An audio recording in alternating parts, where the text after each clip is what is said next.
નમસ્કાર, નવનિર્માણ ન્યૂઝમાં આપનું સ્વાગત છે. હું છું વૃતા બ્રહ્મભટ્ટ.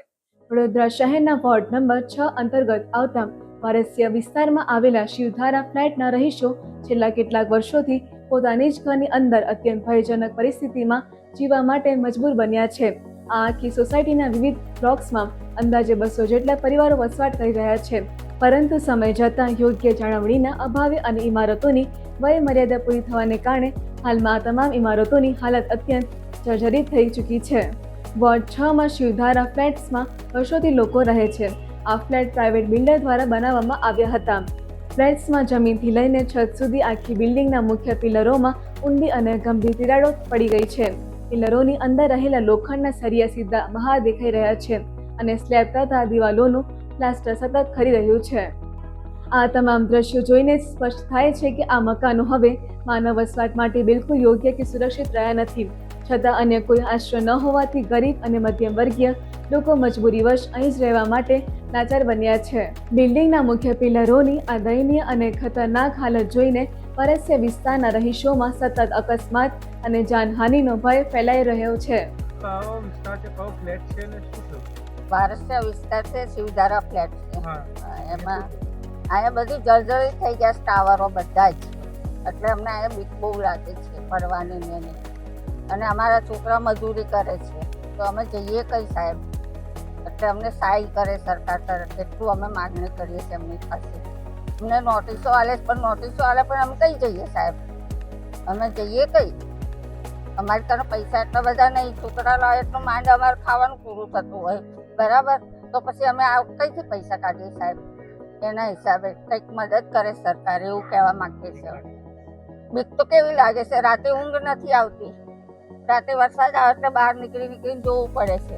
એકદમ બીક લાગે છે. નાના મારા છોકરા છે તો છોકરાઓને બહાર કાઢી મૂકી રાખવું કે પડશે તો કઈ જઈશું આપણે?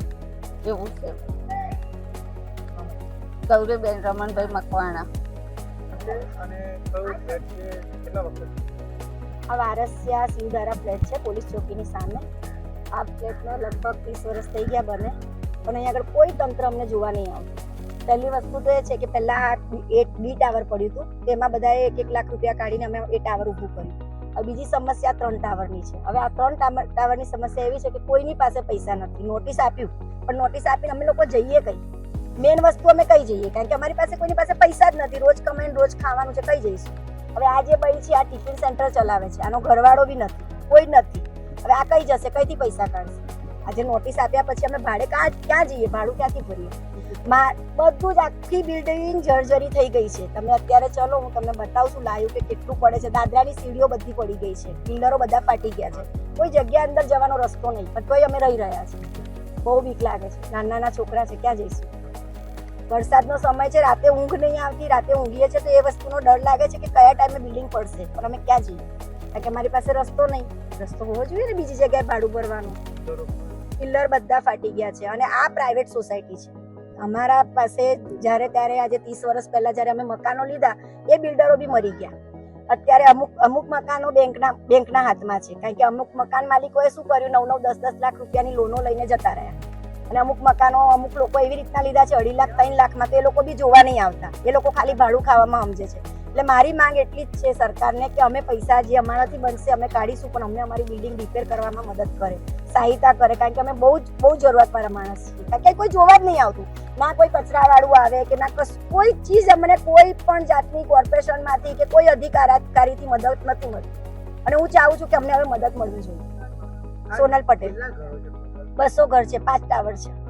એમાંથી એક ટાવર એવું છે કે જે બની ગયું. બધા રોજિયાત મજૂરી વાળા છે. કોઈ રિક્ષા ચલાવે છે, કોઈ લારી ચલાવે છે, કોઈ નાનું મોટું દુકાન ખોલીને. આના ઘરવાળા 75 વર્ષના 80 વર્ષના થવાયા તોય રિક્ષા ચલાવે છે. હવે આ બાઈ કઈ જશે? હાર્ટની પેશન્ટ છે, કઈ જશે? કોઈ તો જોવા આવવું જોઈએ ને સાહેબ. કોઈ એક તંત્રનો કોઈ અધિકારી, એક વ્યક્તિ તો અમને પૂછવા આવે કે તમારા બિલ્ડિંગમાં કોણ રહે છે, શું છે. વોટના ટાઈમે બધા જ આવે છે. હવે અમારા કોઈ મદદગાર છે ને. મારી સરકારથી એક જ માંગ છે કે આ લોકોની મદદમાં આવવા જોઈએ બસ. નોટિસ આપી છે, પણ નોટિસ આપીને અમે કરીએ શું? એકવાર નોટિસ આપીને જતા રહ્યા, પણ અમે કઈ જઈએ? અગર અમે નોટિસનો અમે જવાબ બી આપીએ, પણ અમે જઈએ કઈ? આટલા બધા લોકો ક્યાં જાય? કોઈની પાસે તાકાત નથી ભાડું ભરવાની. બહાર મકાનો મળતા નથી. અને બધા જ ગરીબ લોકો રહે છે, જે રોજ કમાઈને રોજ ખાય છે. અમુક લોકો તો બંગલે વાસણ ઘસે છે, ક્યાંથી ભરશે 4-4 હજાર ભાડું? એટલે મારું નામ સોનલ પટેલ. મારી માંગ એક જ છે કે ભાઈ આ લોકોની સહાયતા થાય અમારા બધાની, અને સરકાર જોડે એક જ માંગ છે કે અમે જે બનશે અમારાથી, અમે પૈસા કાઢવા તૈયાર છે, અમારી બિલ્ડિંગ બનાવવામાં અમને મદદ કરે. કારણ કે અંદર જવાની બી અમને બીક લાગે છે. અમે કઈ રીતે ઉતરીએ છીએ, કઈ રીતે ચડીએ છીએ, અમારું મન જાણે છે કે કયા ટાઈમે ઉપરથી પડશે. તમને લાઈવ બતાવું, તમે કેમેરો ચાલુ રાખો, તમે બધી બિલ્ડિંગ જોઈ શકો છો. સોનલ પટેલ.